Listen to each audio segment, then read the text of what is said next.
Good evening. Hi, Son, did you get moved? Good evening. I did. Good for you. Yeah, it was hard in this hot heat, but we're all Yeah. settled now. So Yeah. And so where did you move to? we're in a town, it's Midlothian, Virginia. It's about 25 minutes north of Colonial Heights. Yeah. So Good I luck. worked until Thursday that week. The movers came, they finished at 9. We drove to Richmond, got here at 1 in the morning. They moved us in on Friday and we unpacked, and then I went to work that Wednesday. And what is this job? Director of Student Support Services. Director of Student Support Services. And the district is Colonial Heights Public Schools. Colonial Heights Public Schools. Well, that's great. Thank you. How many special I'm loving needs, it so far. how many special needs students in the district? I don't know the total number. We only have five. We only have five schools, but I don't know the total number of students that we have. Christy George is actually handling special education, and I'm supervising nurses, school psychologists. Oh, related Um, services. Okay. yes, school-based mental health, social workers, all of those things. That's the related services or Yeah. Mm, ancillary services. Okay, good, yeah. good. Mhm. Very good. All right. Well, welcome everybody. I see that we're on time. I'm going to quickly do our housekeeping tonight so that we can get to Nancy, who starts our presentations. And thank you, Nancy, for being on time and making sure your screen share works. All right. Mm-hmm. So we're at Zoom class 4 on July 9th. We'll have our presentations tonight. The next time that I will see you is Saturday, 2 weeks, the 25th and the 26th. I am to do a taco pie. We'll do a Mexican potluck. If you want to bring something, I'll have plenty. That will be our lunch on Saturday. We'll get you out at a reasonable time on Sunday. And then we have Zoom class 5, which will be that following Thursday, which will end our semester. Um, so let me give you a rundown. I can stop my share now. Let me give you a quick rundown on the points leaders. Here's our stars of the week. And I think they're all the same. 2, 4, 5. Yep. So Haley and Chandra, Adrian, Nancy, Cheryl, and Karen are our points leaders. In the same group, along with Cherie, have already submitted their capital improvement plan. So we're doing really well. I'm very pleased. Remember, we've got today is the 9th, so we got 3 weeks and we'll be done on the I guess what's that, the 30th we'll be done. So you got 3 weeks. Try to get your work in, and I'll give you as long as I can after that before I turn grades in, but it won't be long. But I'll trust you to get it in anyway, so we'll be good. All right. I see everybody has joined us tonight. Let me clear this participants out of the way here. And we'll start our student presentations. And Nancy's already shared her screen. So, Nancy, the floor is yours. And again, thank you for All right. Thank you, being Dr. Lamb, and thank you, classmates, for your presence and attendance for this presentation. Only have 9 short slides to talk about chapters 15 and 16. 15 addresses managing construction, and then 16, orientation and evaluation. That's after the construction is completed, and where do we go from there once it's completed? So let's talk about managing construction. What I did with this, I thought I'd do something. I got 2 screens, by the way. I got a side by side here going on. I want to not just talk about what Earthbend addresses in chapter 15 and 16, respectively. I like to apply it to The building we're building, we have a capital expenditure going on right now. We're building a new middle school on a football field, and I wanted to apply this to the Liggins School. Okay, but I'm going to hit what it actually covers. Starting off, when we're managing the construction phase, the supervising of the project is done, the school board must employ its own construction supervisor and not just solely rely on the architect company. And that's addressed on page 206 in Earthman's book. The construction management firms, they offer their services, but if they may raise concerns about school staff involvement and legal bid requirements. That's brought up on 208 to 209. Um, and managing change orders. It's important that as we are in this construction phase, that we recognize that charges are inevitable. They can sometimes become excessive. Uh, and change orders risk can exceed the budget. I think last week or the last time the class met, there was a discussion about going over budgets, and sometimes somebody's head is on the chopping block because of that. Um, well, there are different types of contract types: turnkey, design, build, and bid. Um, this is what these chapters actually covered. And then the contract payment methods. Is it bid? Is it negotiated? Is it fixed price? Is it target price? Now, with the applicability to uh, my district, and I'm going to get to try to jump into Licking real quickly because I just don't want to just talk about the bore you with what constitutes the construction phase. The key points in Earthman's when we're talking about supervising the construction phase, the key points are the architect's supervision is periodic. You can set it up periodically to occur on weekly or monthly basis. The importance of having a school system employee at the site is, I mentioned earlier that it's important to have them at the site at all times. So it cannot be overemphasized because uh, you want to have that prudent supervision there because of this. This is a very expensive project. We're talking about building a new building. We have lots of money involved. The key point in terms of the ligand as applied, if you look on the right-hand side of my screen, I have it applied. What Earthman is talking about between pages 205, 207, I applied it to the ligand capital expenditure plan, which is $121 million new construction on the existing athletic field, while 966 students, 63 teachers remain in the 73-year-old building. And what the district decided to do was go with options three. They decided to keep the children there on the site, which will also raise the importance of assuring the safety of the children and staff. So there were three options: tear down the building, disperse the children throughout the district. That was one of the options. The other option was to keep the students there. And let me try to remember the third, the other option. But they went with option three. There was a second option, and it escapes me at the moment. So they went with the third option, which was to occupy the campus. And that really increases the responsibility of supervision, okay? Because we got to ensure the safety. There's a lot of liability there, open liability. So it requires an active oversight of the construction boundaries at all times.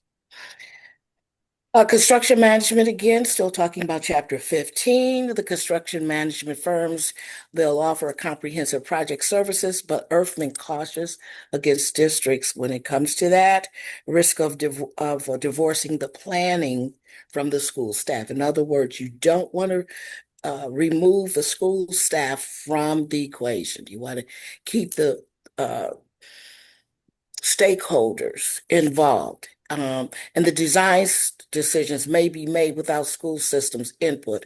You want to avoid that from happening. You want to keep that from happening. He talks about that on page 209. So with the Ligon project, where he cautious about construction firms losing the school staff involvement, was especially relevant for Ligon with the specialized program needs. And again, they had a lot of historical investment in this school by it being the first African American high school built in the Wake County system. So on change orders, Lincoln's 73-year-old building site carries high change order risk. Hidden site conditions, buried utilities, unstable soil. When they went through and did the FCA on the building, a company called Buena Veritas, a well-known company, when they did the FCA, they discovered so many needs hidden. And again, once they get in there and start tearing down, there will be some hidden conditions that inevitably occur during the construction phase. Um, Again, Chapter 15 applies to number of change orders should be tracked and used in evaluating the architecture's future work. That was on page 211. Okay, I'm kind of jumping here, I know. Contract types available to school board, and I talked about that when I started on page 1 or 2. There's a turnkey contract. The contractor does everything, writes the specs, designs, builds, equips. That is not advisable to do. They don't recommend that you go with that type of contract. Design build, one company designs and builds. Public bidding is not possible. Most school systems are prohibited by law from using this method, design build. Design bid, most common and recommended that we design bid. One firm designs, project is publicly bidded upon, separate firm constructs, and pre-service school staff have their input. And then the last, separate materials purchase, multiple contractors for each building systems. School system must coordinate, and many school systems operate under this last one, separate materials.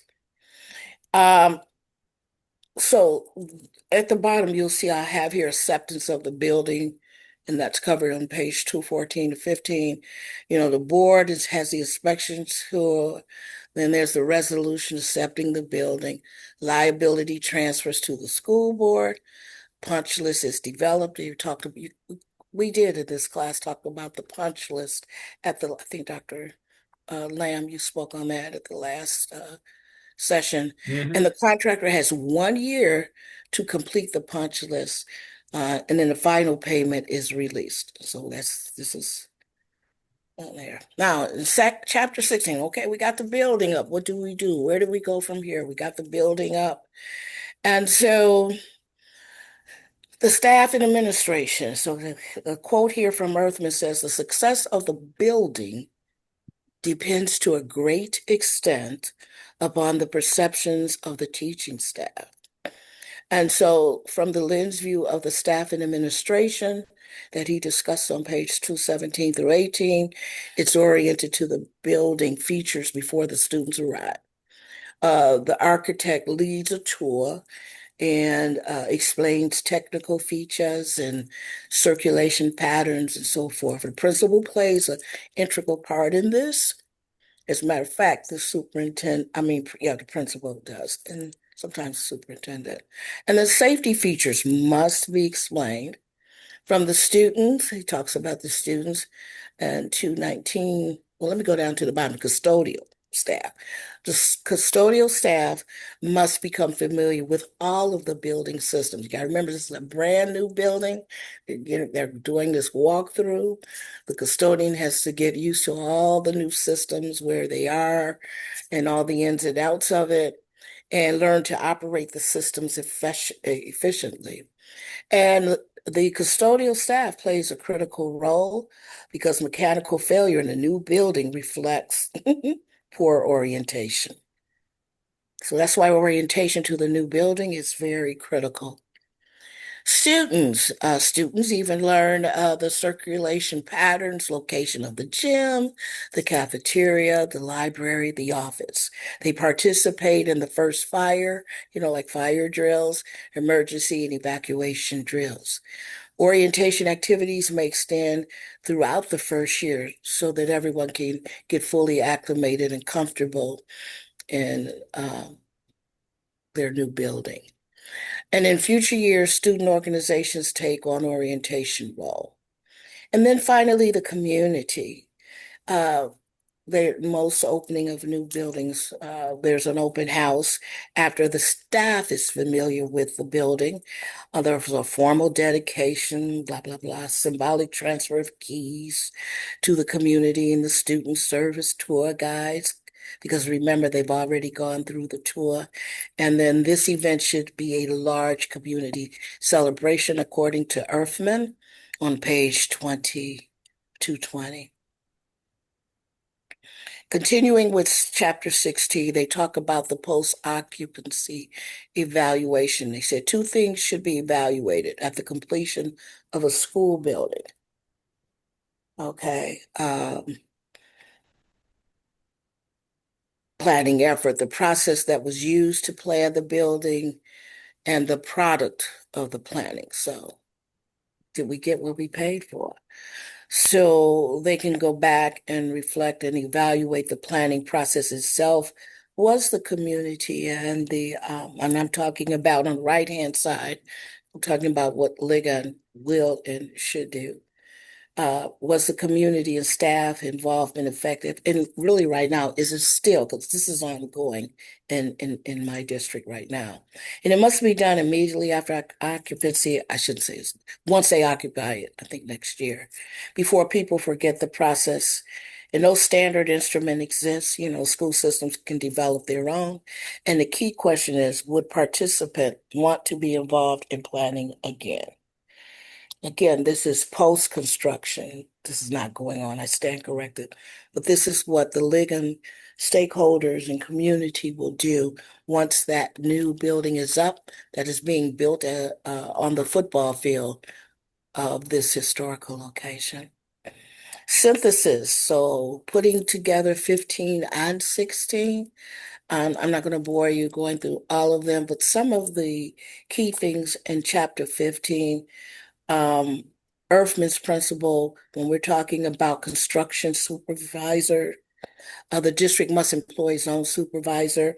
Haley and I and Karen and others, we interviewed the chief officer. It would have been him.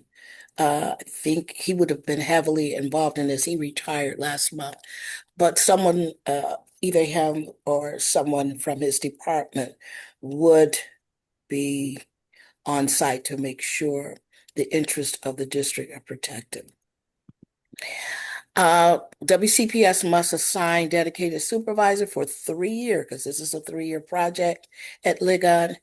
And then for construction management, if construction management is used, Wake County must retain direct involvement in all design decisions, which they do intend to do. I do know that.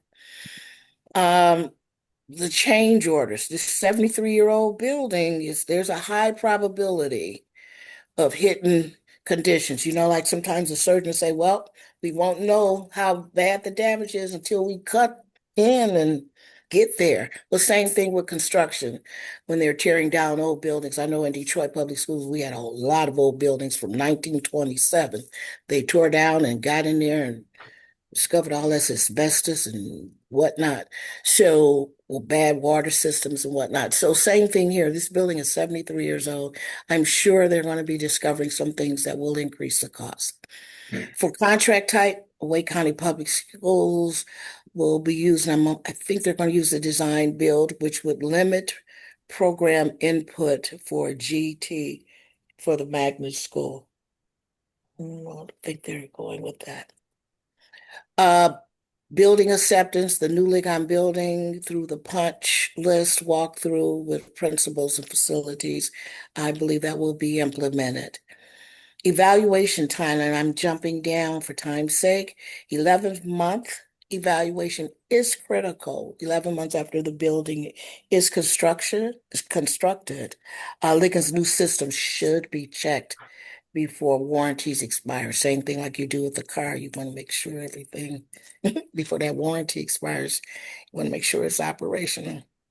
Conclusion for 15 and 16 of Earthman's book. It provided the operational playbook for the final and most visible phase of any capital project.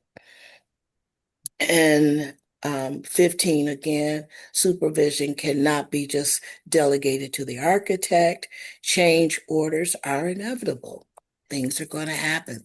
There's too many imponderables, and be ready to sometimes pay a little more. And I think our district did a good job of, of that in the budget.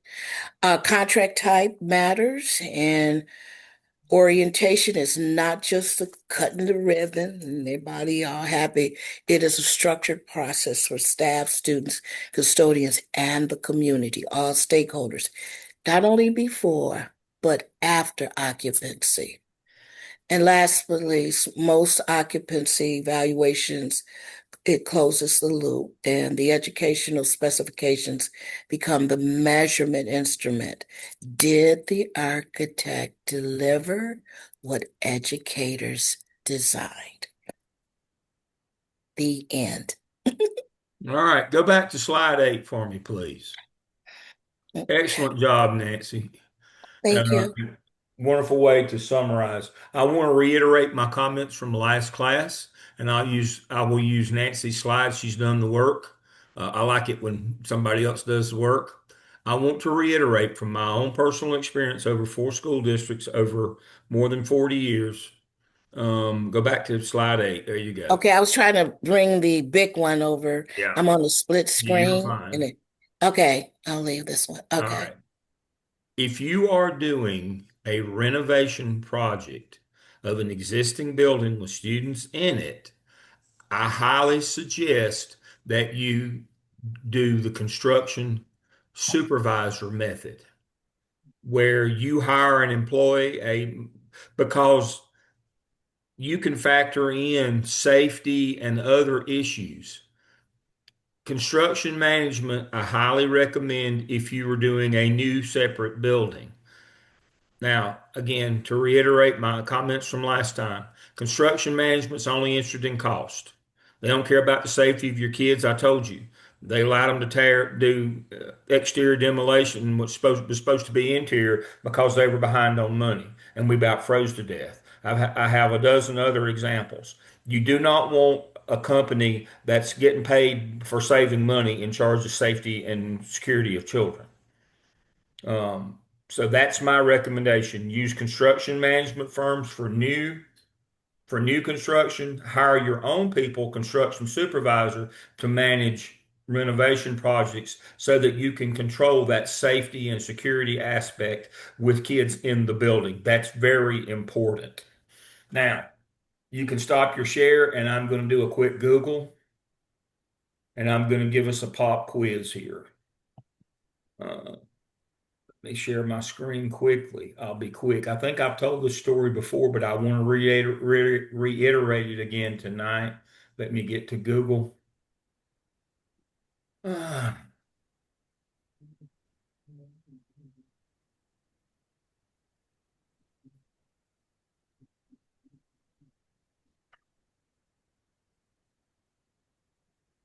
I was asked to come and assess the safety of a new building that was built in Chatham County below Siler City. Right here it is. I'll kind of give you I think we've seen this before. This is a main thoroughfare that goes less than a mile into 421, so pretty easy escape route for any perpetrators of any kind. So as you can see, the main drive comes in here and comes around. This is the bus lot over here. As you can see, they've got the car. This is the car line coming through here. So they got the cars and the buses separated, which is excellent for security. But the way they built this building is instead of putting ball fields and playgrounds out back, they put them right here. So let me let me move quickly here. Um,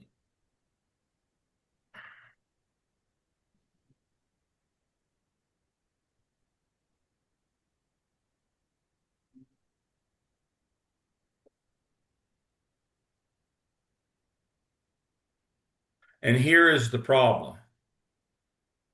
They put up a little 4 foot chain link fence right here, 4 feet. And here were their ball fields. This is a massive playground ball field complex right here.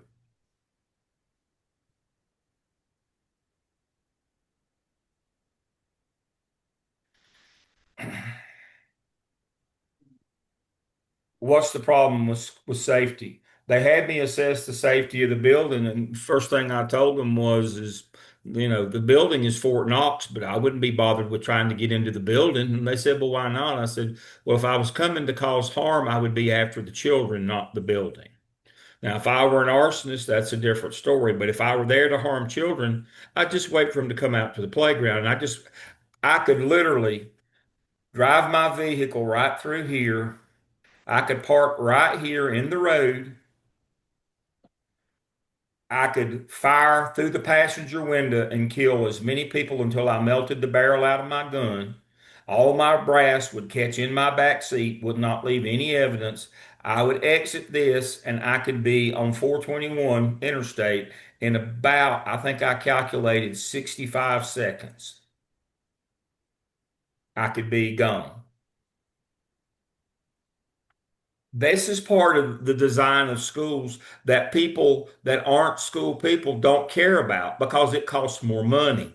See, the thing was, if they had gone back here behind the school, it would have cost a whole lot more money because this was very steep back here. And I think there was even a look like a gully or a creek right here back here. And so this was a nice flat spot here. So they designed it so that the playgrounds would be here because it was cheap and easy to build, except there was no way to keep the public away from the children. This is a design flaw, but I am quite sure they went with a group that said this is the cheapest way to build this building. Um, not They were just interested in the building. And my rant is we must maintain focus, even in a building program, on safety and security of our children and our employees. We can never forget that piece. And thank you, Nancy, for reminding us, as I was the principal of a building built in 1926 that got torn down, that it cost more to tenant for asbestos than the entire Mm-hmm. demolition cost. Mm-hmm. Mm-hmm. But again, we still had students and faculty on that campus. We needed to protect them Mm-hmm. from that asbestos and those hazardous materials. That's one of the things that you can't lose sight of is our precious cargo here. We get so into the facility aspect of it that we forget the safety security component of building and renovating buildings. You can never forget that. Our job is the children and taking care of our employees. All right, Derek, you're on. Good evening, everybody. I'm covering Earthman chapter 17 and 18 this evening. And as we move into the content, 17 and 18 really talk about two topics that are different but connected. 17 specifically talks about the technology planning related to facilities, whether we're renovating a building or planning a new build. 18 gets more into some global issues that school systems will face in navigating facilities and facilities maintenance. But some specific things we're going to be talking about is rapidly changing technology, changing educational needs, long-term planning, and then a major theme that came out of this chapter was equitable access for students in the areas of technology.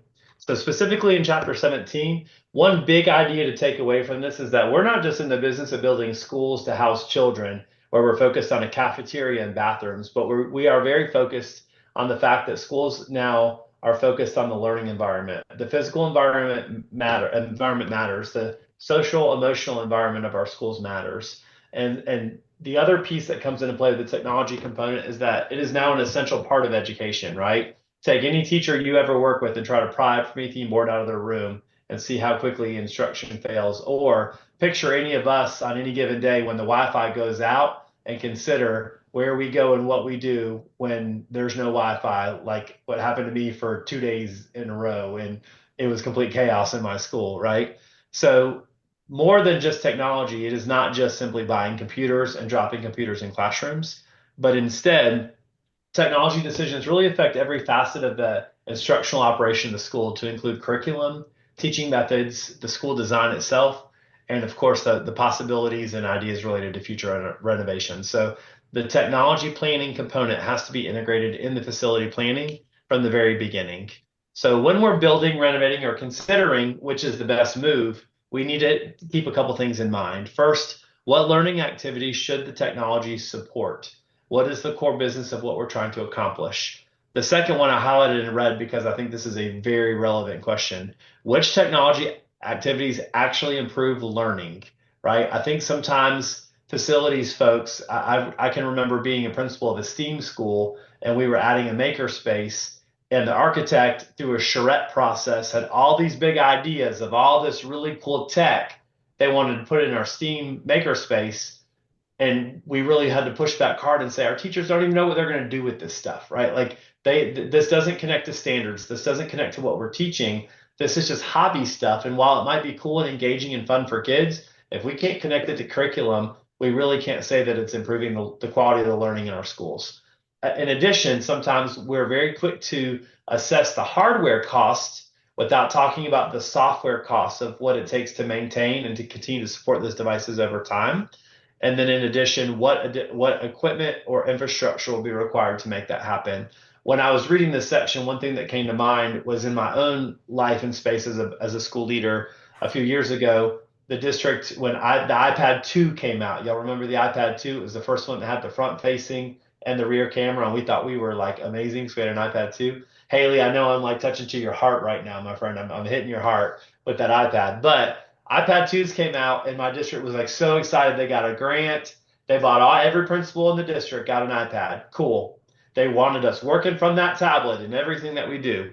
Yet we couldn't pull the security cameras on the iPad. We couldn't do payroll and processing on the iPad. We couldn't use Chronos to clock people in and clock people out on the iPad. We couldn't print from the dang thing. It didn't work with our Ricoh copiers. We had nothing to work through. So guess what happened to those iPads within a year? Every principal loved it, loved it, loved it for Pinterest and email and crossword puzzles and giving it to their kid in the car on a road trip. But they had not thought through the infrastructure components that would actually allow for the integration of that hardware and that software into our lives in the learning space at school. All that to say, technology decisions should begin with educational goals, not hardware, not software, not deals or packages, or shiny new objects that your teachers see at ISTE, right? We have to start in with instruction. So some major issues that come to light is that there are some implementation needs, staff preparation, just as my colleague Dr. Nancy Lee, soon to be, talked about, was that staff have to know what's going on in the building. They need to orient themselves to the school and the layout. They also need to orient themselves to the learning systems and the technology and the software that comes with that.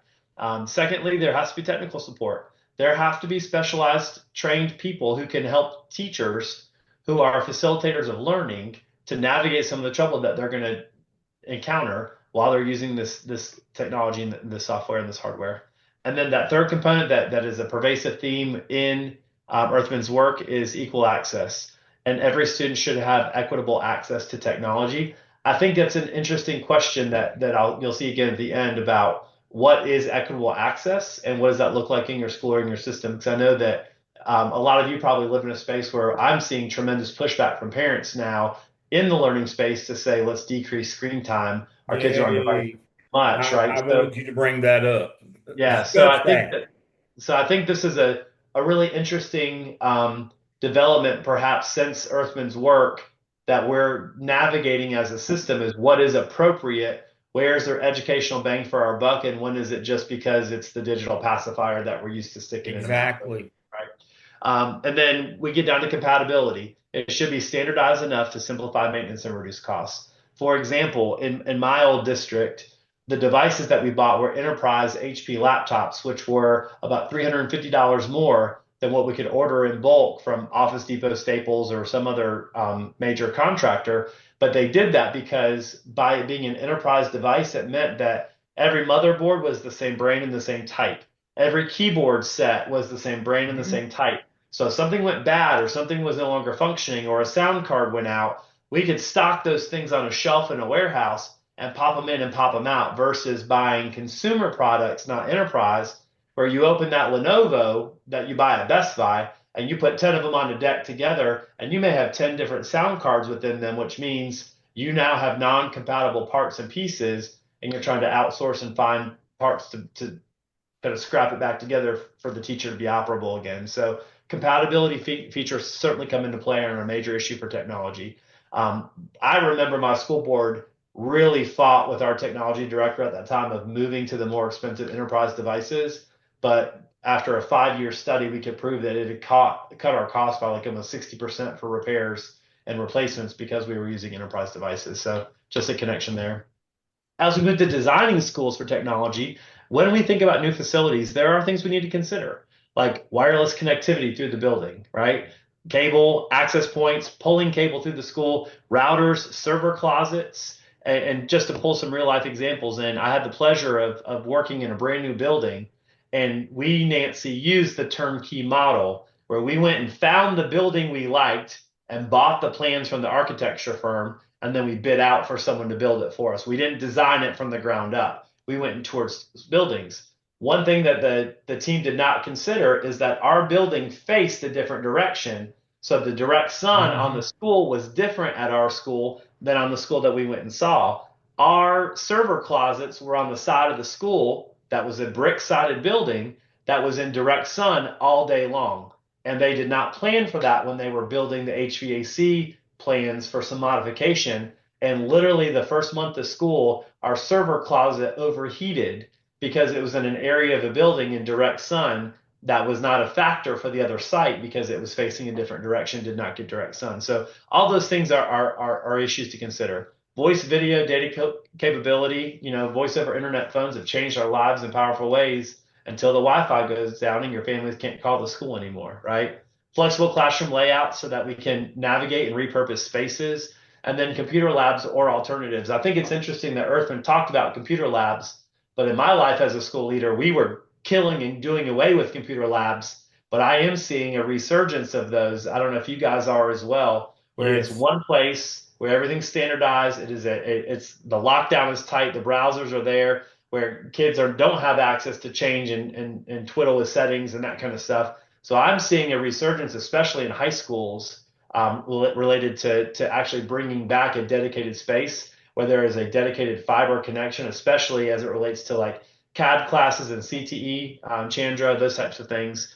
And then also mobile devices such as laptops and Chromebooks. We live in a day and time where we are device agnostic. We use everything, but we're also device hoarders. So when I walk in the door, I'm not just connecting one device to the Wi-Fi. I'm connecting like 5 or 6 devices from my bag, right? I got my smartwatch, I got my phone, I got my tablet, I got my laptop, I got something on Bluetooth, I got something else, right? So those access points don't need to just handle the load of kids in the room, but the load of people in the room times 2, times 3, times 4.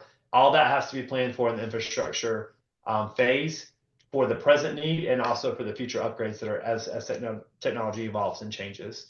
Buildings should be designed for technology now, but also for the technology that we think is coming, not just the devices and technology that we have access to today. That is pretty much a wrap on 17. As we move into 18, we're talking about the challenges in facility planning.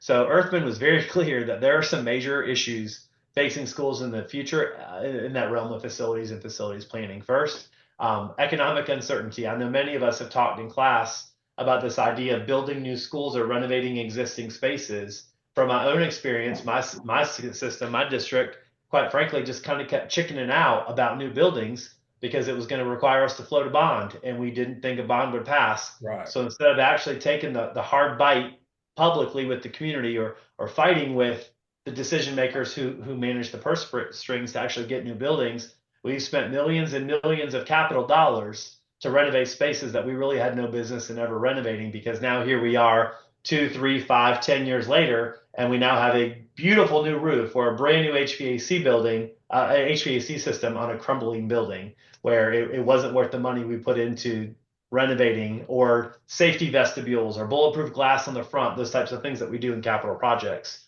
Again, political decision making and how those factors factor in. One thing that came to life with the political decision making in my own district, we used to have 17 elementary schools. We are a growing community with a shrinking school population because of the growth of new charter and private options in our community. You better believe those things have an impact on the capital projects scheduled for that district. Also, the equity in school facilities, changing technology. We've talked about the aging school buildings, and then also the sources of funding as those shift and change from state and local.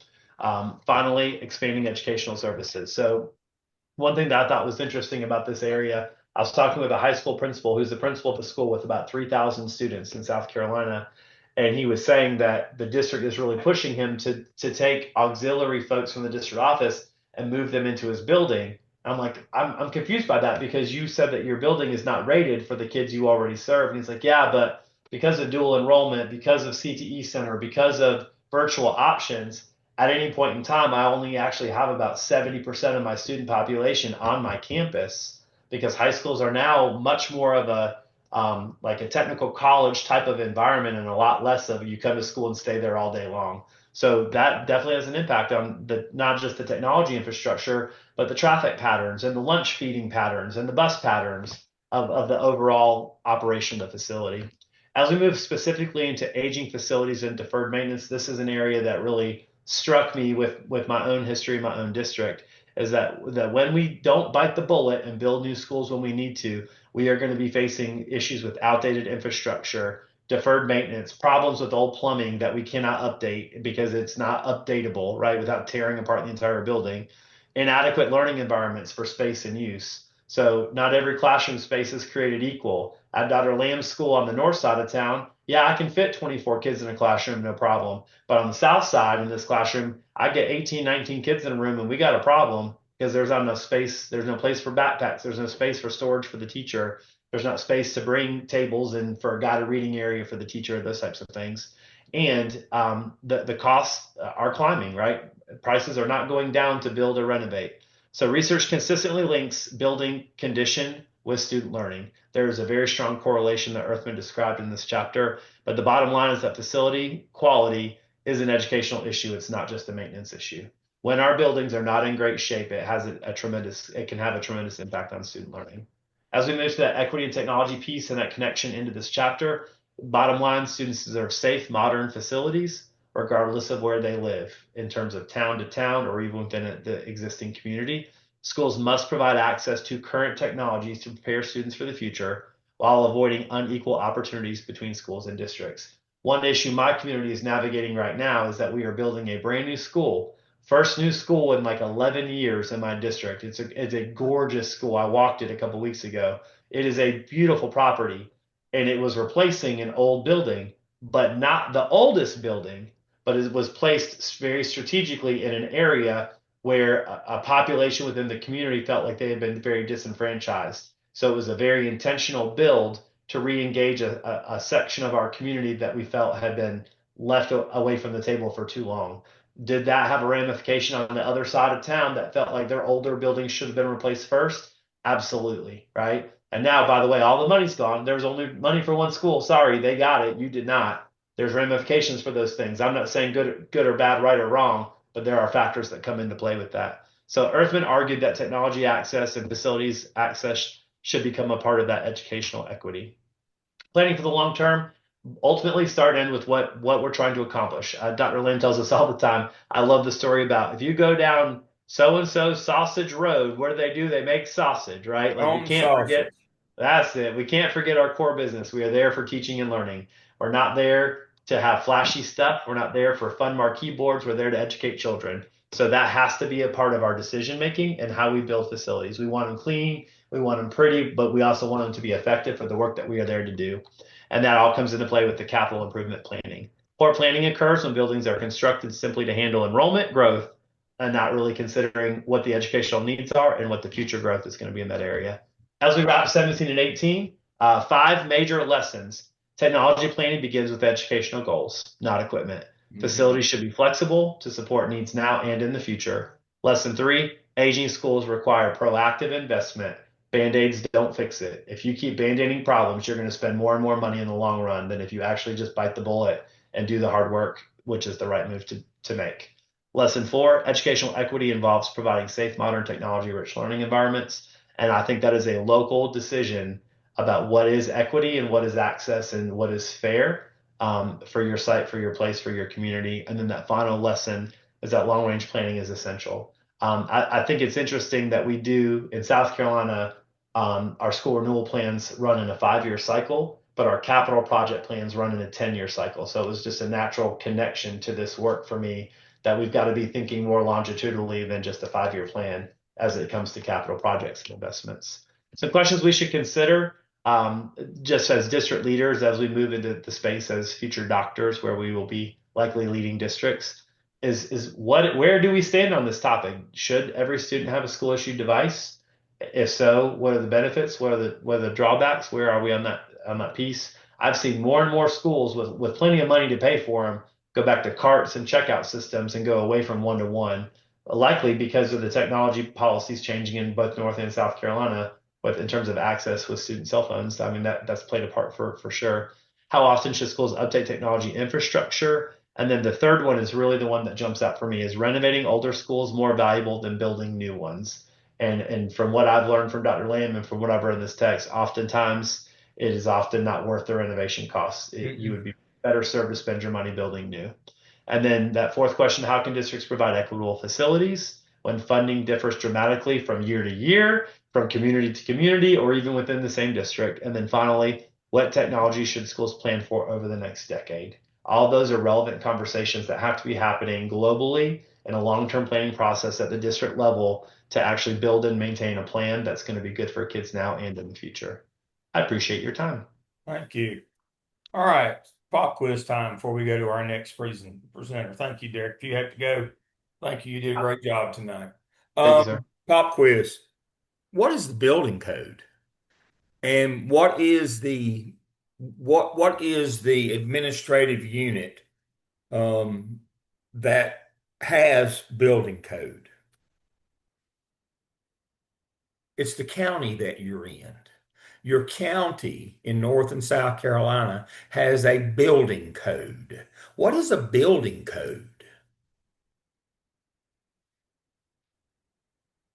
Well, a building code is what the standard has to be if you're building something.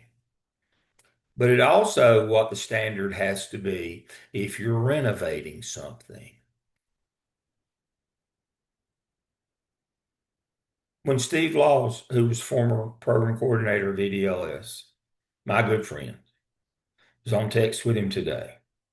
When he retired at Gardner Webb, his office was down the hall from mine on the second floor in Craig Hall. He said, we're not going to put anybody in that. He had kind of a little suite type office, like an ante room. We're not going to put anybody in his office. We're going to make a bathroom out of that. And I said, no, you're not. And they said, well, how do you know? We're going to put a bathroom. No, you're not. And they said, well, all right, wise guy, why aren't we going to put a, because I said, it'd be cheaper to build a new building than to put a bathroom down there on the second floor. And they said, well, you're crazy. And I said, no, I'm not crazy. That bathroom has HVAC, electrical, and plumbing in it. You do realize that if you renovate that, you'll have to put that in. You'll have to renovate all three of those for the entire building. The entire building will have to be brought up to code on all these things that now aren't code but are grandfathered in. But as soon as you start renovating, you're going to have to get all of it up to code. The first bid for a single bathroom was $1.4 million because they were going to have to upgrade the electrical, the plumbing, and the HVAC throughout the building. And I said, that won't even touch it. But you now understand why you're not going to put a bathroom in Steve Law's old office. And somewhat 3 years later, we don't have a bathroom in Steve, and we'll never have a bathroom in Steve Law's office because it would be cheaper to build a new building than to renovate the old building. All right, so that's one of the reasons why renovation is never a good idea because you got to get everything in the building up to code. That can cost you a fortune right there. The second reason why I don't ever recommend renovating anything in the school business, the political rules change from new construction to renovation. What political rules am I talking about? Bidding, contractors, those kinds of things. If you're bidding out a new building, and a contractor, they've got to have a bond, they've got to have so many employees, they've got to have all this stuff that they have to have that qualifies them. If you're doing a local renovation project, if you want to hire your cousin, there's no bid. Why do you think all these renovation projects run two or three or 400% over cost? Because this is again, renovation is a way to steal the money. That's the whole idea. That deal up in Rutherford County about wanting to take an old school and make apartments, that was just to steal the money. In my personnel class last weekend, we talked about out in the local areas, in the local places, they talk about, oh, we'll build apartments, we'll renovate something that we got and build apartments. The occupancy rate in that county's apartments now is less than 40%. That's not the issue. And so the question is if you want people to come, just give them more money. But we can't steal that money if we give it to people to come. But if we renovate some place, then we're going to steal 80% of it. Renovation is just a way to back the truck up and rob the bank, rob the vault. And even if you don't steal it all, the cost is monumental because of building codes. You've got to remember that. So renovation is never a sound financial decision ever to do a renovation. But the political piece, we want that building. Nancy mentioned Ligon Middle School in Raleigh. They built on the same site because that was the first black high school in the city of Raleigh. I was there last when Philip Boyer was my intern. I want to say that was about 2012. I was there. So that's how many years ago? 14 years ago. It was in bad shape then, as you would expect. The building was about 60 years old then. It's 73 years old now. But the wear and tear of having that many students through it over the years. But it's the connection to that community. They did the smart thing, which was not try to renovate the old building, but build one on the same site. That was a political move. Now, as Nancy pointed out, it's going to cost them money to dig up the ball field. They'll hit sewer lines, they'll hit power lines. No telling what they're going to get into, but that was a political decision, not a financial decision. Based on the community supporting that school, that would still be on that site and still have Ligon on the front of it. That wasn't a financial decision. They didn't do that because it was the financially prudent thing to do. They did it because of political reason. All right. And then next part, we've talked about this before, that buying plans of a building you look like. I told you the people in Avery County bought the plans from a school that was built in New Hanover County. What's significant about those two counties? New Hanover County is the lowest lying county in the state. The whole county is below sea level. Avery County is the highest county in the state, which has Beech Mountain, Banner Elk, Sugar Mountain, which are all over a mile high. What could go wrong with a building designed for the beach, low and flat, to keep it from getting so much heat in it, um, and putting a low flat roof building in the mountains where the snow load is several feet every year? They had to go back immediately before they could even occupy and put foundation poles all throughout the building, which nearly double the cost of the structure. So that saving money, got a bargain, really didn't work. That's not a bargain usually. As Derek pointed out, the orientation of the building fried their server rooms. Well, um, that's what we're talking about. And then the last thing, one of the things that I've read the most about lately that I'm most interested in is this notion of screen time. That's become a big thing. And part of that is we're spending a lot of time on screens, as Derek said, not tied to objectives. Um, and so that's why I support the notion of going back to computer labs, that when we have some specific objective and something specific that we need to do, that we go and do it, but that we get out of this business of having kids on screen all day. We've got to get away from that, because unless you stand there and watch them all day, unfortunately, the most of the time they're playing solitaire or they're on some site they don't need to be on. I think that's pretty clear now that was a fool's errand. That keep kids on screen all day. I think that was babysitting. If it's not tied to standards, we don't need to be involved with it. And then the last thing that he talked about is compatibility. Um, don't be fooled. You can run Windows on Apple machines, but not well. It's an emulation program. It's not the same thing. And a lot of the stuff that you can buy that's cheaper, a lot of the processors, these things that look like good deals, they run simulation programs. They don't run the actual program. Um, Now, if you decide to do that, one of the things that's going on now in computing and gaming is a lot of these machines that now they're selling for gaming that have these ridiculous graphics in them where they can, you can do this gaming. A lot of the processors are not Intel. They're not Windows. They're not Apple. They run simulation. That's okay when you're doing graphics, when you're playing games, but when you're trying to run business software, PowerPoint, any of your SPSS, if you were trying to do spreadsheets, then it doesn't work. And one of the things that we did is a lot of schools, when they bought for graphics and not for computing power. And like Derek was talking about, then it didn't work. Ease of use and graphics. That's why you get MacBooks and ease of use and graphics. But then you can't do anything real in terms of real computing with them. Um, and that rant is about you got to be wise with your dollars. And he made a good example of buying business class computers that are all the same, where you can work on them. They will break, they will go down. All right, moving on. Two great presentations so far. Who's next on our list? It's me, Well, you go. Lauren. All right. Let me find my deal here. Can y'all see that? Not yet. Not yet. Okay. Let me turn my video off and see if that'll help. It won't like when I hit share, it won't let me hit the share button. Could I do, let me do this. Okay. Let me do this. Okay.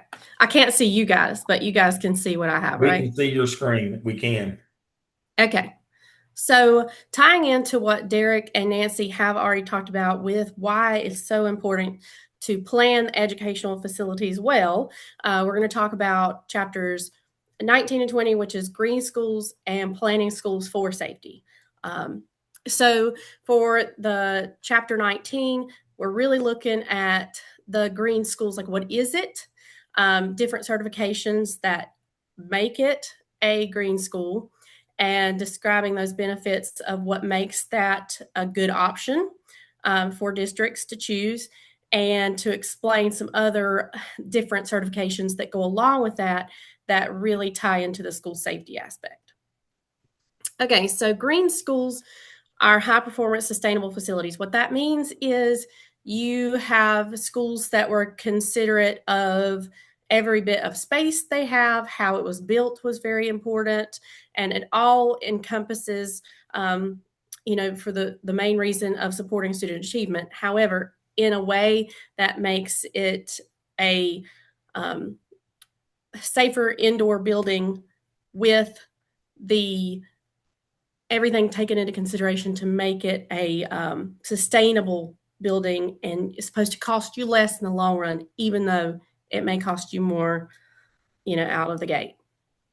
So it does talk about a lot of resource conservation. So your HVAC systems, where you house your computers and your systems, how much indoor light do you have coming into your school? All of that is what helps make it a green school. So talking about those specific characteristics with those energy efficient systems, again, these are your HVAC systems. This is, just different ways that the building has been planned from the beginning to keep all of these things into consideration. So water conservation, you have the taps that have the push button and only run, for those few seconds, and your water fountains that will only run while you're touching it, and then just keeping all that into consideration as you're designing that building. So natural daylight, of course, that cuts down on your energy costs when you're talking about using a bunch of lights and things like that as you're developing your system here. And improved indoor air quality, again, that has to do with your HVAC systems and different methods that they use there to make sure that air quality is good. Sustainable materials. So whenever you're planning a green school and you're talking about sustainable materials, you're talking about ways that even that those materials are disposed of at the end are all done in a way that limits the carbon footprint, so to speak, and you're saving money all the way around because you're using as much of those materials as you can. So your operating costs go down, but again, the cost of the materials out of the gate sometimes are a little bit more costly.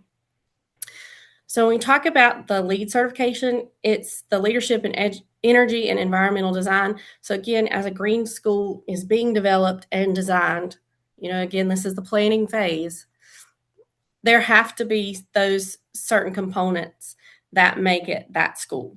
So to be a green school, you have to make sure that it's sustainable and that it is energy efficient, that you conserve the water, that you're using sustainable materials, that you're using that indoor environment to the best of its ability in terms of what it's going to provide for your school, and innovation. And again, that's your being mindful of how you place the building, being mindful of where you put things in the building so you're using every bit of space for the best thing it could be used for. So the benefits of this for educational, it improves your achievement and attendance. So basically, whenever a school is a comfortable space, people want to be in it. You want to make sure that kids are comfortable. And if the school is built with that in mind, it is supposed to improve that achievement and attendance because people want to be there. They do feel comfortable in that space. So in the long term, that financial cost does go down because, again, the things that you're using off the gate, even though they cost more in the beginning, your HVAC systems, your natural light, and your water conservation, all those efforts coming into it are going to save you money down the road. And of course, the environmental impact is important because we're reducing that carbon footprint. So again, the materials used are, used with every bit of energy efficiency in mind. And overall, your students and staff are healthier because, again, got your HVAC systems that have everything in it that will make your air quality better, and overall, just a good space for the kids and for the faculty to be in. So with the planning of school safety in mind, there are several other things that you need to consider. So along with being a green school, that was chapter 19, you do also have to consider safety. And I think Derek talked a little bit about this earlier when he was talking about how those schools are built and the way they're oriented. But it's also in that facility planning meeting, you're thinking about school safety, like the building safety. How are you entering and exiting the not just the building, but the actual campus and things like that. You're thinking about making sure that you can see all areas of the school campus when you need to, that you have situations where emergency preparedness, you can get your police and your fire department in without problem. And therefore, you can also exit the children in a way that is conducive to school safety. All right, crime prevention through environmental design. So with this piece on safety, we're going to talk about a few things. One is natural surveillance. This means you can see, again, out windows and things like that, but that you have security systems in place, that you have cameras in place, and that those cameras are in place where nothing is left out of your view.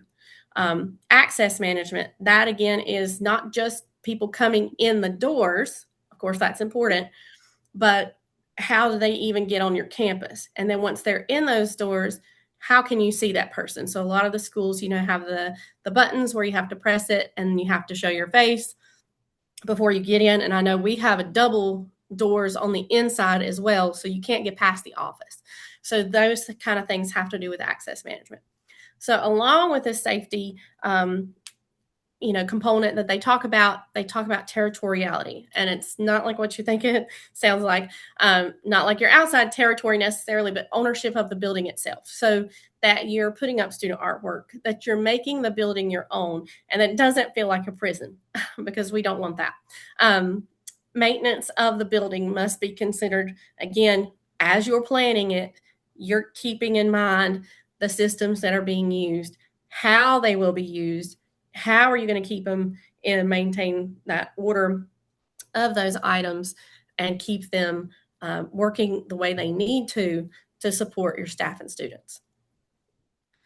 All right, so with the specific measures with the secure vestibules, again, that's where you would have, when you're designing this, you're thinking about where do your visitors come in, who gets to see them first, where do they go after that point.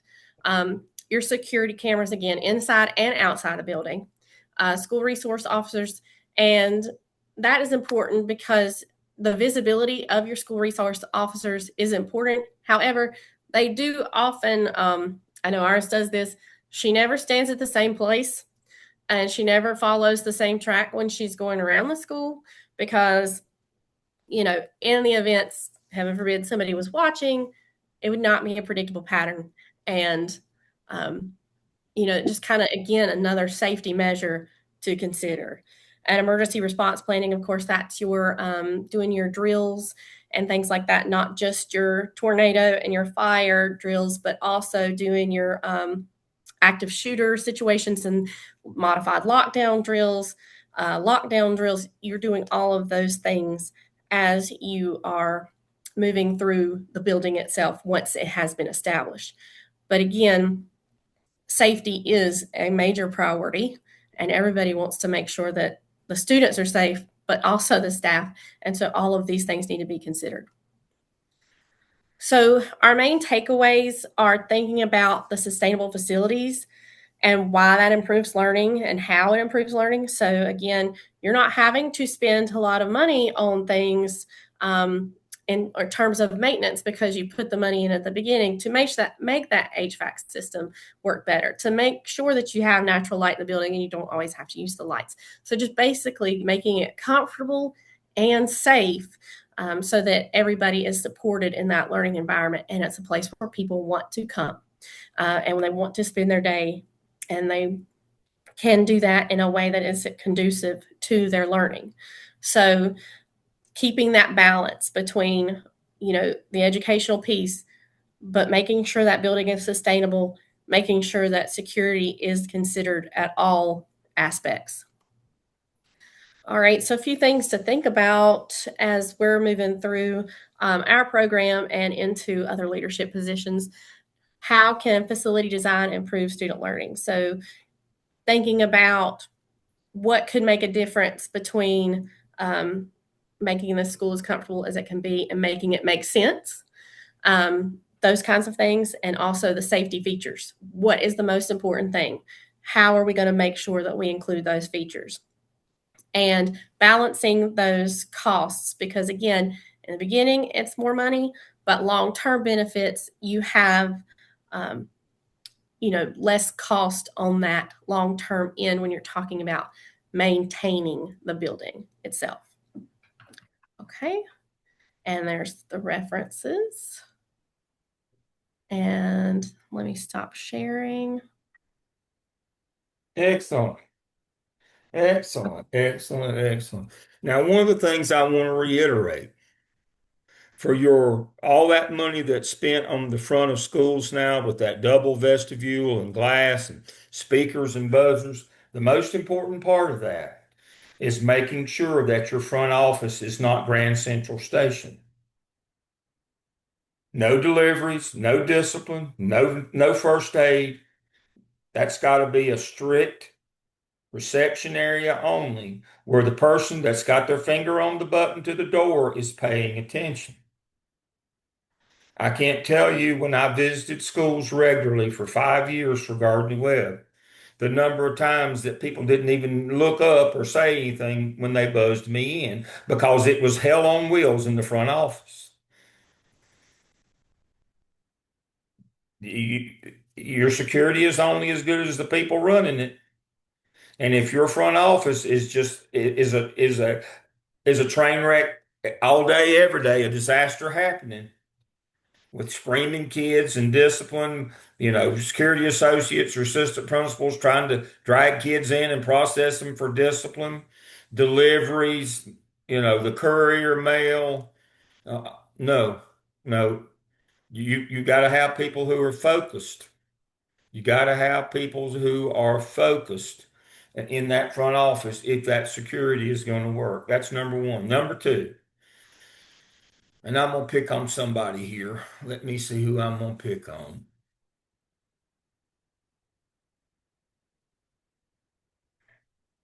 Mm, I'll just pick on Lauren since she did this. What county do you live in, Lauren? Randolph County. She's in Asheboro. She's at a charter school there in Asheboro in Randolph County. Would you want to go out and start talking out in public as a public school person about how much more buildings are going to cost because you're going to use green initiatives in Randolph County for the voters to approve a bond? Would you do No, that? no, you would definitely need to be strategic about that. You definitely would not want to advertise that you were doing green initiatives in these red counties. Mhm. And Ashbrook, Randolph is definitely the home of Richard Petty, is a red county. It sure is. If you said green, they would see red.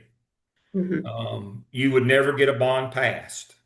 And so you're going to have to be strategic. There would have been a time maybe where you would have led with that. That we're going to do this green and we're going to do this money and we're going to save money in the long run. But now a lot of people associate green with red in terms of communism. That's a communist idea. That's that woke left agenda, communism, socialism, that green, all that we have trashed that so much in the political theater for drama and scaring people that it's not a good idea in the red counties to go out and talk about green initiatives. That's the political reality, folks. I'm not henny penny the sky's falling. I'm just telling you the truth. There's a lot of counties where you would never come out and say that. You would never get a bond passed. All right, moving on to Murray. All right. Happy Thursday, Happy everybody. Thursday. Thank you. Okay. So, this is going to be quite easy because all that needed to be said has been said. I have some connection to Miss Nancy's presentation. I have some connections to Derek, and I have some connections to Lauren. So, I'm not going to reiterate what they said, but I am going to ask you guys to participate with me. We are going to talk about problem-based learning, and but not the way that you're thinking about how you describe it to teachers, where they are going to take a school-based problem and through the standards and objectives, you're going to solve this problem. We are going to think about it from an educational leadership problem when it comes to capital. When it comes to our capital outlay problems or buildings. So first, let me see. Here we go. I got to move you guys because you're in my way. So when it comes to planning capital improvement projects in schools, it's not always a straightforward process. While some decisions can be made using facts, data, and careful analysis, many decisions involve uncertainty and require judgment from school leaders. In situations where there is not a clear right answer, decisions are often influenced by the values, experiences, and opinions of those making them rather than by data alone. So it's based on who's making the decisions and pretty much who has the stronger voice or who may have the stronger influence in your community, on your school board, in your schools, or your parent organizations. Sorry. So, when it comes to school planning and capital improvements, politics and community influence play a major role. And we have probably all seen this when it comes time to talk about school closings or renovating a school or consolidating a school, transportation. People come out of the woodwork to share their opinion on how it should be done or how it should not be done or their extreme disagreement with it, the thought of it being done.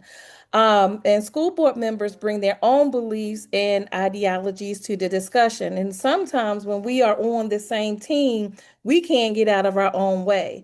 So when we bring our own beliefs and our own understandings to the table, that could be an obstacle and a challenge as well. The community's power structure and political climate can influence decisions, even if those decisions do not reflect the views of the majority of the community. A lot of people, everyone can't be a heart surgeon, but everyone can have an input and give direction on how schools should do things with their money and how schools should do things with their property. Capital improvement decisions are often affected by both objective information and subjective factors, such as politics, values, and community influence. And the author of our textbook, he used an example of a school district that was building another school. And they had the consultants come in, and the architect designed it, and everything was a go. Everyone agreed.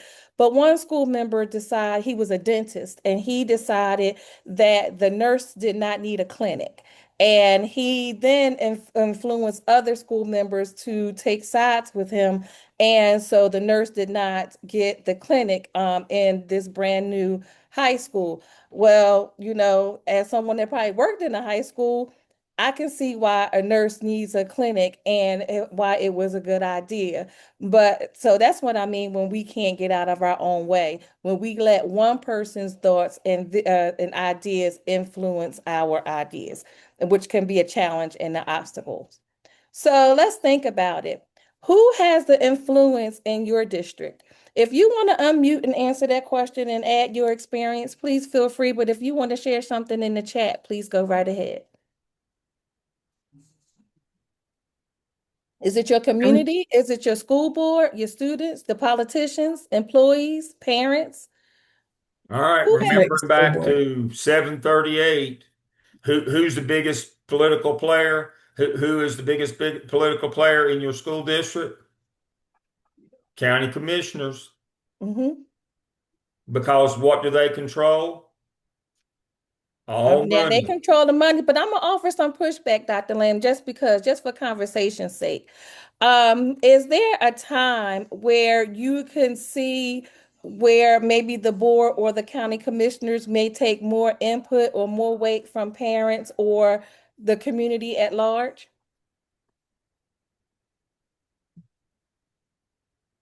If Can you'd asked anybody? me that question, if you'd asked me that question 10 years ago, I'd have said absolutely, but not since COVID. Okay.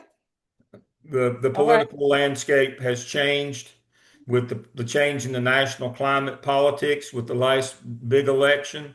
Mm-hmm. Um, we don't we see what's going on with the federal Department of Education with Mm-hmm. all the money that's being cut, exceptional children. Those parents had a voice 10 years ago. They have zero voice now. They don't Mm-hmm. care. Mm-hmm. They do not care. And the state and local politicians have taken their cues from them.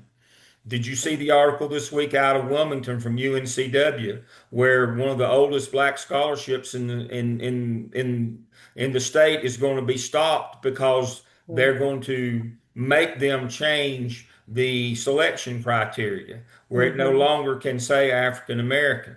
And the people Right. that set up the scholarship have no voice in that. So they're going to Right. lose their money. They Right. don't care what the community or the public thinks anymore. Right. And then that goes back to, I think it was January of this year or last year, where a lot of grant funding was pulled from different Yes. schools and different school districts was pulled. Yes. So when it comes down to making these complex decisions, when it comes to capital outlay projects, stakeholders bring different beliefs and priorities and expectations. And to make an effective decision, it has to be balanced in judgment and community values. So it should require listening to the stakeholders. So the parents should have a voice, students should have a voice, the community should have a voice. And the political stakeholders should have a voice, but not influence. Those things should be weighed, and the decision should be based on what is good for the students, what's good for the district, and what's good for the community. And you have to analyze the issues as well. So then we're going to talk about school consolidation and the complex decision makings that comes with school consolidation. I'm sorry, I'm busy talking and not even looking at my notes. Here we go. I'm sorry. So, in public schools, when it comes to school consolidation, you have to look beyond the superficial, emotional aspect of the problem. So, a lot of parents may take an emotional aspect because they don't want their school consolidated with another school for various reasons, based on reputation, based on location. But again, if your district is considering consolidation, it should consider the data that goes with it. Is it going to overpopulate another school? Is it going to cause transportation issues for one student to be on a bus for 2 hours, opposed to going to another school? So schools consolidation should analyze how it's going to impact the student, how it's going to impact the school, how it's going to impact families. Programming for a new school. If you had experience where you have a new school from the ground up, and you have to decide at what type of program that you are going to put in that building, and that's going to draw a certain type of population. And that is something that Rowan Salisbury Schools is facing now. We have a brand new intermediate school. It's a 3-8 school that has been constructed, which was formerly a middle school. And the discussion was centered around, now we want to make it an AIG school. Well, that was going to displace a whole lot of students that called that school home. And that presented a community uproar, which prompted a rediscussion of how that school was going to be programmed. Renovation projects. We talked about renovation projects. We talked about how they're not feasible, they're not safe, that they need to be reconsidered. Because, yes, as Dr. Lamb said, that you can have a renovation project that requires taking down a wall when you have a building full of students and they are freezing or they are hot because, depending on the time Mhm. that it takes place. And then selecting an architect. If you have, and with the way things are costing now, I'm not sure a school district will have this type of issue. But if you are constructing several schools or you have several projects going on at one time, how are you selecting your architect? Are you selecting one architect to take care of all of the projects? Or are you using multiple architects, which is what would be recommended? Oh, so I talked about all that stuff, y'all. So share your experiences or your district experiences with consolidating schools. So you can unmute or you can put in the chat if you want to share an experience that you have had with your district in consolidating a school or programming a new school. I can talk about Wake County real quick. Mm-hmm. So as we all know, Wake County is huge and we're always building new schools, both elementary, middle, and high. And last year we had, I think it was 3 schools that opened up, if I'm correct. But one of those being one of the new high schools. And the goal of that high school was to include Holly Springs and that growing area in connection with Apex because there were new houses. And so they had to Mm-hmm. accommodate those new living areas that were being built with the idea that students would be living in those new apartments and houses.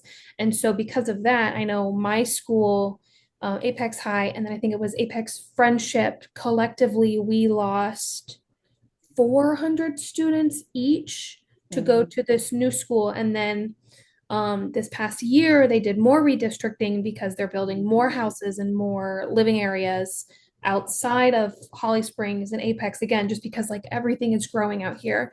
And so I think they said, even though we lost 400 last year, we're gaining back, I think, about 150. Mm-hmm. And I know it's very frustrating for Mm-hmm. students because they get used to one school. And I Mm-hmm. think when they did our first redistricting of that, they only took freshmen and sophomores Mm-hmm. from the new from the old schools to go to the new schools because the juniors and seniors had already been established, Right. which then kids got sent back to their original school when they did more redistricting. Mm-hmm. Yes. So with the school that we closed, we tore down and we rebuilt it on its site, we had all of the feeder elementary schools go to one middle school for sixth grade, and they kept their sixth and seventh grade.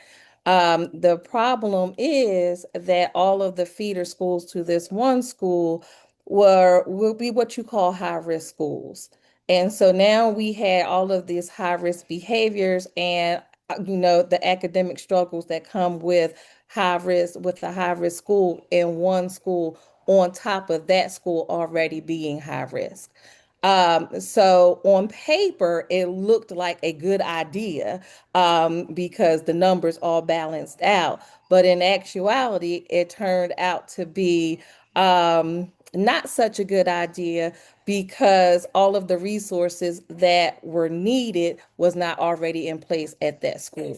So it could be one thing outside of money being a problem that can go along with consolidating schools. We already talked about that. I'm sorry, I got a little ahead of myself.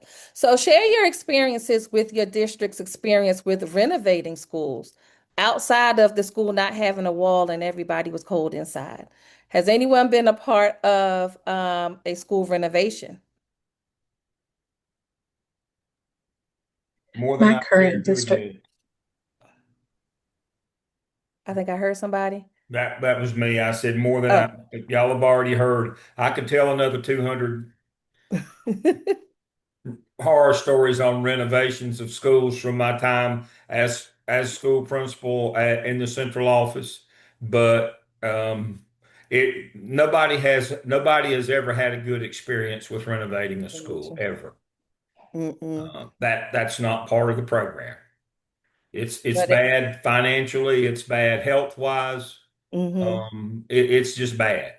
Well, and you have to take in consideration the schedule of the school. You have to take into consideration the safety of the students. Right. And honestly, as I was reading the chapter, I was thinking about you have to take in consideration the weather, right? As Dr. Lamb Weather, has pointed, safety, yes. supervision, the health risk of the construction materials. Um, Mhm. None of that stuff ever comes out in your favor. It's always the faculty and the students always suffer in a renovation project, always. Um, So, and go ahead. I'm sorry, Dr. Lamb, go ahead. never ends well. So, and then our author ended this chapter pretty much with when I was reading with the thought, the more things change, the more things stay the same, that they were talking about. So, we know that with new teaching strategies and reform, the organizational changes may influence school design, and that these changes are expected to shape the future. But, however, on the other hand, he said that even though buildings are becoming newer, we're using more space and we're using newer materials, they really haven't changed, right? Outside of newer materials and bigger space. So many predict changes have little effect on school facilities, and modern schools often resemble schools built decades ago. So most changes involved updated materials, more space, and specialized rooms. So I say all this to say that I think moving into the future, we have the knowledge and the understanding of what we need to do to make a change when it comes to capital projects within our schools. But I think that we are stuck in tradition and we like to keep things where they are recognizable. So as we are future educated future leaders, educational leaders, that we need to we need to put what we know to make change and step outside of the box and think outside of the box when it comes to capital projects. And that's all that I have. All right. I'm going to be an anarchist for a minute here. Okay. Um, 115C, 288C. 115C, 288C. North Carolina General Statute 288, duties and responsibilities of the principal. C. To promote community spirit. That's an oldie, but that one is from a time way in the way back.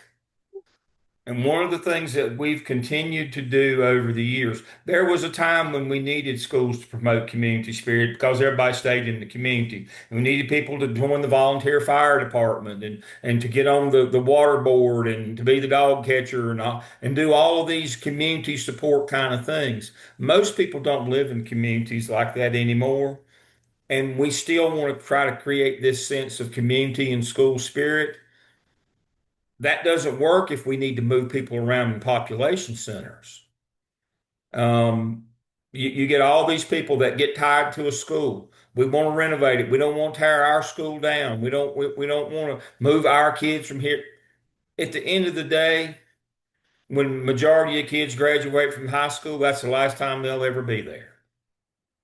Now, when you graduate with me in a year or so, when you come to the ceremony, we'll get up and we'll sing the alma mater at Gardner Webb. Now, the reason why we try to promote school spirit at Gardner Webb is because when you become alumni, we want you to send us money. And you get even now double dog day. We want you to send us money. There's a reason behind that. It's not altruistic for the good of the group. They want money. But the whole notion of community and school spirit works against what we need to be able to do, and which Haley so aptly outlined. When you have I used to fish in the little ponds out around Apex and what's Holly Springs now, in the little irrigation ponds for the tobacco fields, because it was all tobacco fields back when I lived in that part of the world. But now this is houses as far as the eye can see. The last time I was at Holly Springs there at the middle school, I love those people there, by the way, great people. I've got a nephew that lives there. but I love that school staff there at Holly Springs Middle. Last time, I mean, I didn't even recognize the place. It's amazing what's happened in the last 40 years there. Um, and you're not going to stop that. And so this notion of school spirit, that's when you get all this pushback about redistricting, but you got to do it.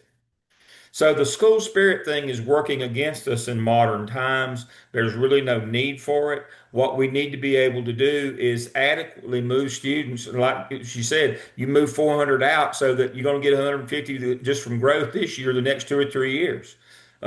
You got to be able to plan and manage that. You can't just wake up one day and have a school of 4,000 kids designed for 2,000.